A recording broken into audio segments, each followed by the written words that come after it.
Welcome, friends. Crucial conversation. We got angry sometime, yes, and just got exploded sometime, and sometime we are not able to even open our mouth. What it essentially mean as a crucial conversation, which can happen even in the bedroom and in the boardroom. It can happen between your co-workers or even with your relatives. Somebody is crossing the boundary or someone in your work is doing asking you to more. Crucial conversation is means unlike any other conversation. Opening the mouth is crucial, one point. Second thing, to make sure that you communicate properly, that's more important than that. Because George Bernard Shaw famously told that the greatest illusion of communication is that people think that it has occurred. And most of the time, it has not yet occurred. Even though you opening your mouth is considered as communication, it's not the case. So handle disagreements, that's one part of the things. And also mastering the skills for crucial conversation. It is not something like you just give yourself for the luck.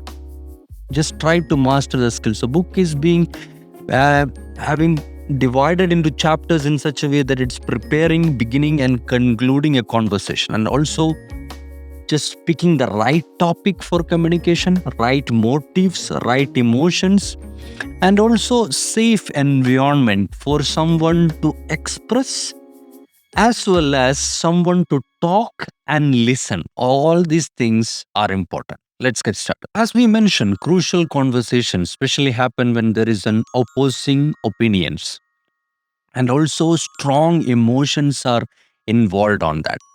So the potential is to affect that relationship, even it is a professional relationship or a personal relationship, it is having an impact there.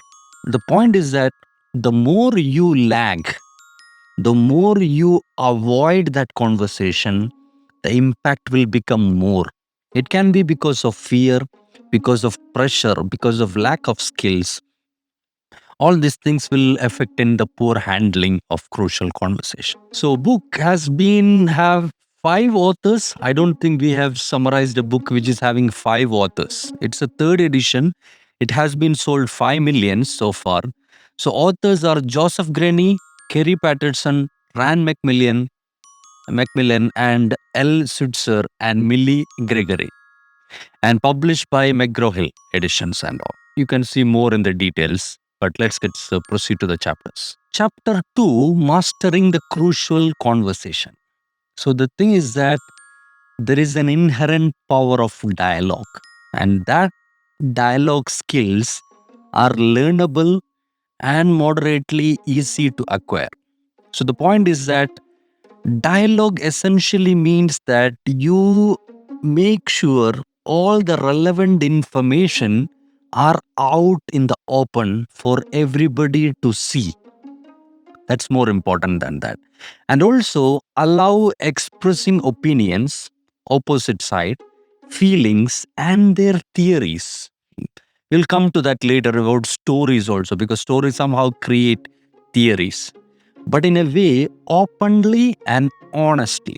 So it is not only like you make the relevant information out, opposite is also important. When that is there on the table, then you both can look at it on a common ground and discuss further. So that is what mastering crucial conversation, the first important step. Chapter 3, choose your topic. So as we know, when we have a crucial conversation, escalating emotions and recurring dialogue, like recurring dialogue in the sense, maybe you would have already talked about it multiple times, like a deja vu moment. You already talked this multiple times, but the point is that even though you talk multiple times, the problem is still exists. That means that really require a different way of thinking. Like Albert Einstein famous said that the problem you are looking, you cannot make a solution to a problem with the same mindset where it was created. It will not work. So the point is that when you are in crucial conversation, choose what you really want. Simplify the concern in a more concise statement. That is important. Then also beware of distraction, especially when people are angry. When people are especially angry means they are helpless. If you see someone getting angry, you have to also think that person is coming from a helplessness. So that means beware of distraction, because something else will just come into the conversation, which can actually derail the conversation. The total topic of the conversation will change. If you look at debates and all, you'll see that. You can see a lot of debates in the channels and all. They were discussing one topic. Suddenly, one person talks something else. The whole discussion go to somewhere else. So beware of distraction and try to focus on your topic. Even though other person put it some distracting element, don't catch on it. Recognize the signs for misplaced conversation. The one way you're talking, same way you should keep your eye on those, focus on the topic, whether any other topic is coming. Still, you should remain open to addressing related issues. That's one part of the topic. Like maybe there is a main topic and there is some sub-related topics which will come across, but you don't have to forget the main topic and go to the next. That's important. Chapter 4, start with your heart. Just with your heart, stay focused. Or in another way, when you are into a crucial conversation, go into it with the right motives. Because directly or indirectly, what your motives will come up in the conversation.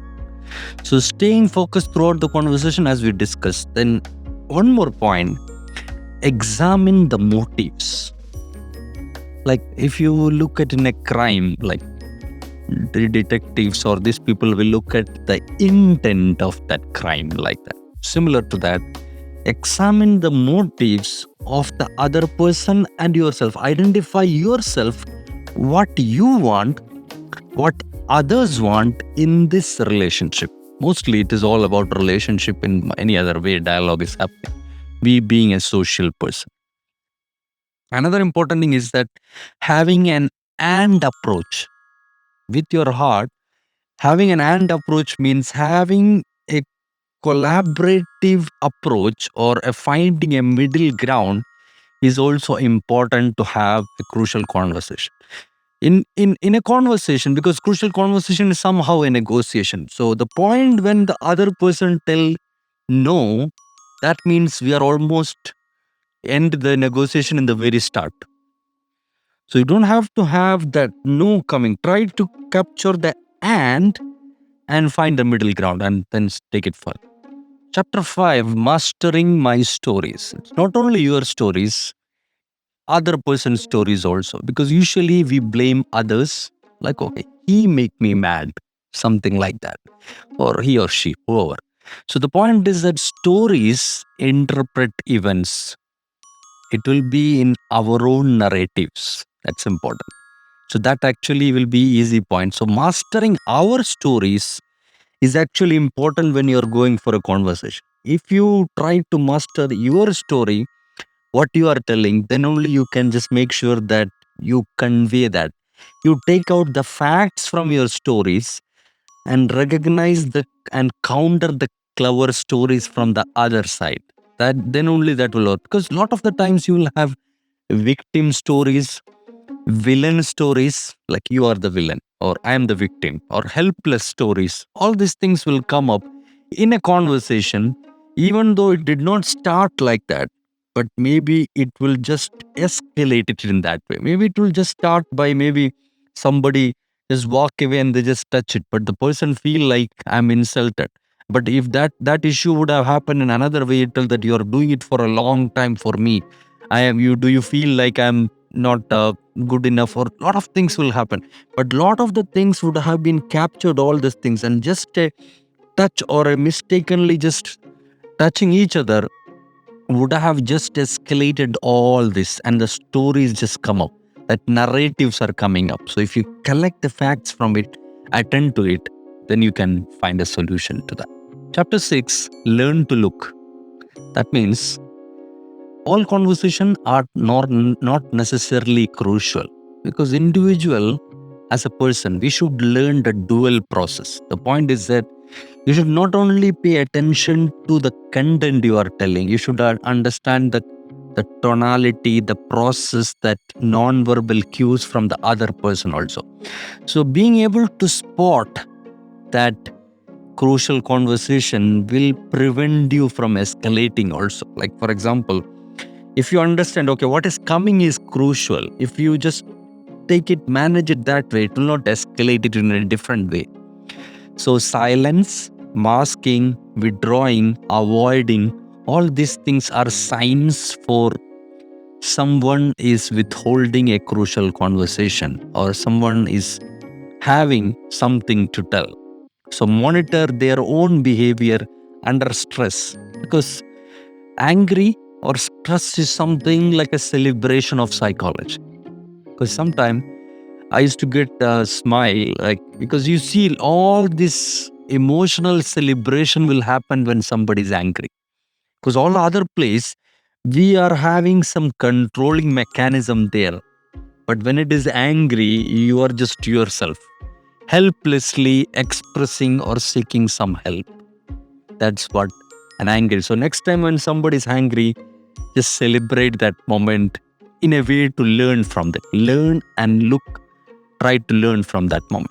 So chapter 7, make it safe, because one of the most important thing for someone to just explore themselves, because we have a book earlier, Unsold Mindset, talking about the same, like about reciprocity, Larry King effect and all in our last book. So the point is that you have to step out of the content and just make it safe for the people. So two conditions for that. One is having a mutual respect. Another one is that mutual purpose. If both of you have that, if you have your purpose and if you make the other person to be, make sure that, okay, you have also a purpose in this, that makes an important thing. How you can do it is that, first of all, you can share your good intent. This is my intention to go for this conversation. And also apologize when it is important, when it is appropriate. Also, another way to put it, contrast the misunderstanding. As we mentioned about the stories and all these things, try to contrast it or try to invite them to a different perspective, the contrasting perspective. Even though they will not take it, listen more. If you put your intent there, good intent, and if you speak with your heart and you have that good intent, then most probably it will get conveyed.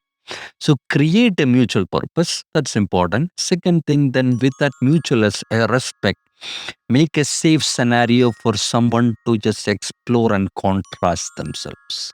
How to speak. Chapter 8. How to speak persuasively, not abrasively.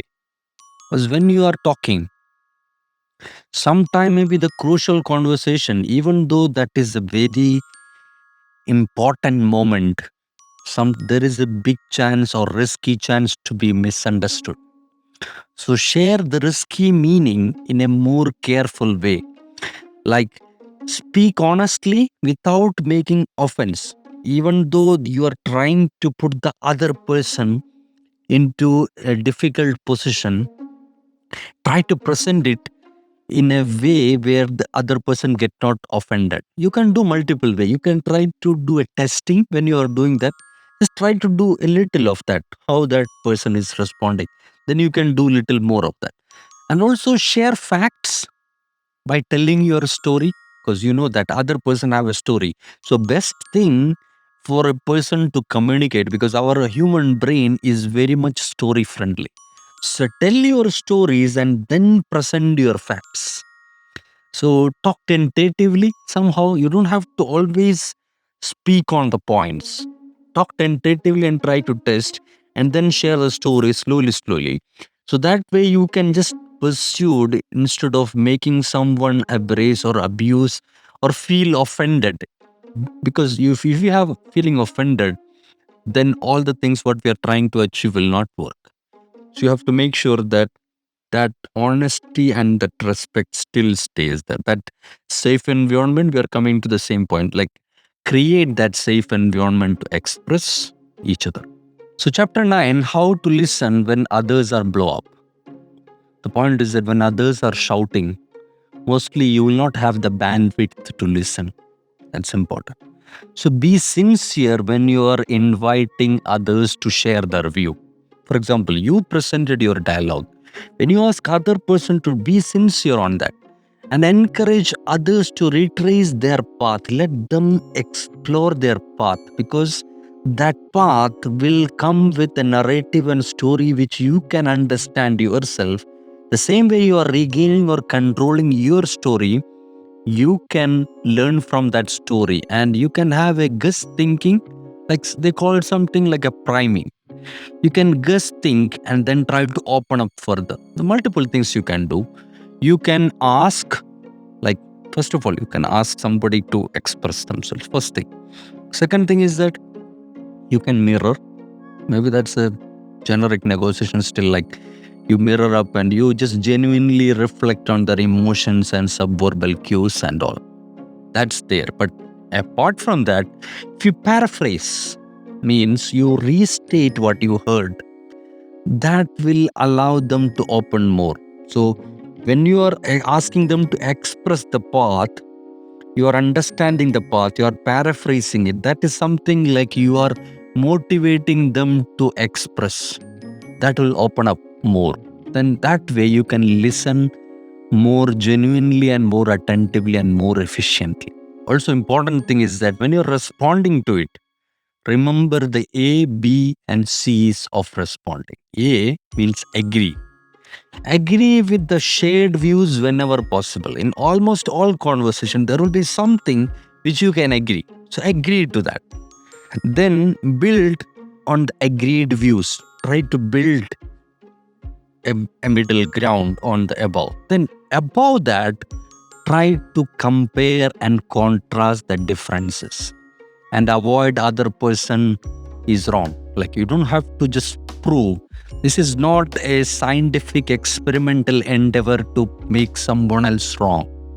If you take a negotiation or a conversation in that way, it will not work. Compare your perspective and share your observation using like state skills and all such things. That's more important as well. Chapter 10, how to be resilient when you hear tough feedback. Because sometimes, especially it happens in professional scenarios or in personal also, sometimes you are not prepared for such a tough feedback, maybe from your boss or someone else, whatever. So first thing what you can do is collect yourself. Don't just shake yourself there. Just collect yourself from there and make yourself together. Let just stay hold with you. That's one part. Then understand with the curiosity rather than defensiveness. If you go immediately to defense mode, maybe you will lose the gem of that conversation. Understand with the curiosity why this is happening, why this man is telling this, and all such things, and recover. For example, sometime maybe because of that impact of such a conversation, you lose your stature to express. So you need some time to regain back. In that case, recover from that emotion, that feedback, and take time out, and then come back and find an opportunity and invite the person to have that conversation. So engage only once you are emotionally ready. If you are emotionally tired, if you are physically tired, if you are like all these things, it is not a good thing to just engage in a conversation. It is always good, especially when you're hungry and all. Another important thing. It's not most of the time, maybe it is not the case, but that's also important. So when you're angry, when you're hungry, don't go for it. So recover from that, then engage and express the curiosity and understand yourself and collect yourself. Chapter 11 is move to action. I don't know, it will not be applicable to all the cases, but only some settings it will be important. We'll try to generalize it, but you can make it specific to the scenarios. First thing is that dialogue is not a decision. You have to somehow, it is just like a making of a decision or something in making. That's not general decision. So check who genuinely care the decision and take those people it with you. So identify the individual who have the necessary expertise to resolve the root cause of that particular issue which that conversation is addressing, and determining whose cooperation is essential. That's important also. Maybe it's not only between that two person or a group of people. It is more than that. So involve general thumb of rule is that involve less number of people.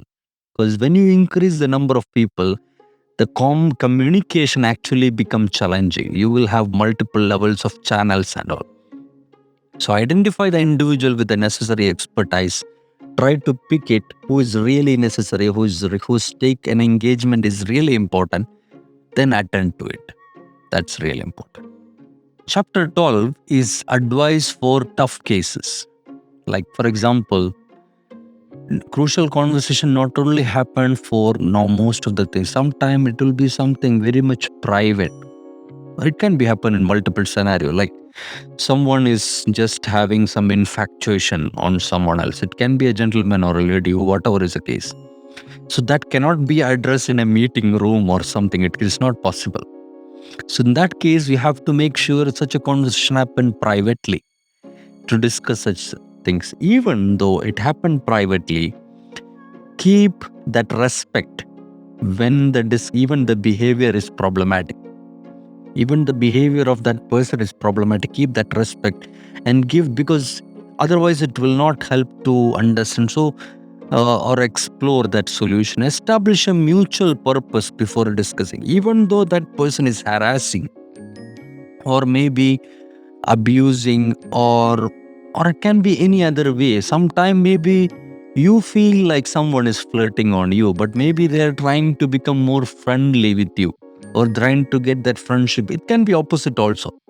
But the point is that try to have that mutual purpose so that other person also have a purpose in understanding and engage in the conversation without being offended. So address that communication pattern. Like for example, if somebody is making you trouble, it can be in multiple, it not necessary to be have a conversation. Suppose you are commuting to some place and somebody, some group of people want to just abuse or make you yourself trouble. They're trying to do some initial steps of making some comments or something. You are not responding. That means that will give them invitation to do more. But if, for example, instead you immediately just attended that, okay, what is the problem? You ask that person or you look at them. At least a sharp look can give a lot of words. So address the communication patterns early and understand the impact, because it's such a thing. For example, if somebody is just doing something and other person is lost, sometimes people take it as a concern to do it more. So instead, if you express that one, express the concern, then they will try to, okay, they will try to look at themselves. Okay, that's important. And also deal with the trust issues directly than generalizing it. Maybe it's only that particular topic of that person you are having a problem, but don't generalize it and make it, okay, this man is that, like that. So clearly communicate the new expectation and have that purpose in that, and avoid just resolve the trust issues. That way you can take for tough cases as well. Okay, that's the end of the book. We have a similar book in our channel. We have a playlist called Relationship and All. And also we have a book called Digital Body Language. It will speak something similar to that. I'll add it in the link in the description. So until we come across with the next book, thank you all for your support and appreciation and subscriptions. Feel free to give us your feedback and all these things. That's really helpful. Until we come across with the next book, bye for now. Thank you.